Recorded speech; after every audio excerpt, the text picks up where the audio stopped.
విశాఖలో జన్మభూమి super fast express నిలిపివేశారు. ఉదయం 6:20 ట్రైన్ బయలుదేరిన 2 నిమిషాలకే ఏసీ బోగి లింక్ తెగిపోయింది.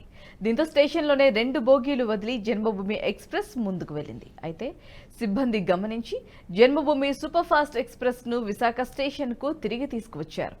సాంకేతిక సమస్యలతో 2 బోగీలు రైలు నుంచి విడిపోయాయని రైల్వే అధికారులు తెలిపారు.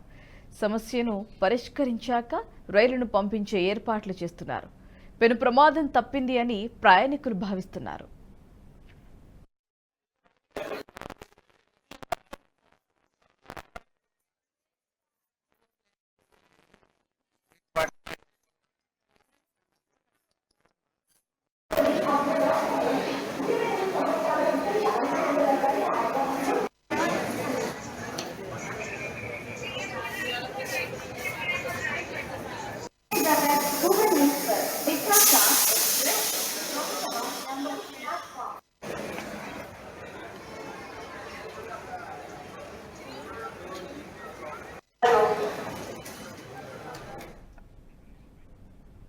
ఈ వీడియో మీకు నచ్చినట్టయితే లైక్ చేయండి, 10 మందికి షేర్ చేయండి. అలాగే కామెంట్ల రూపంలో మీ అభిప్రాయాలను మాతో పంచుకోండి. Nationalist hub group of channels ను సబ్స్క్రైబ్ చేసుకుని తెలుగునాట జాతీయవాద జర్నలిజాన్ని ప్రోత్సహించండి. ఈ వీడియో కింద ఉన్న బెల్ ఐకాన్ పై క్లిక్ చేయడం మర్చిపోవద్దు.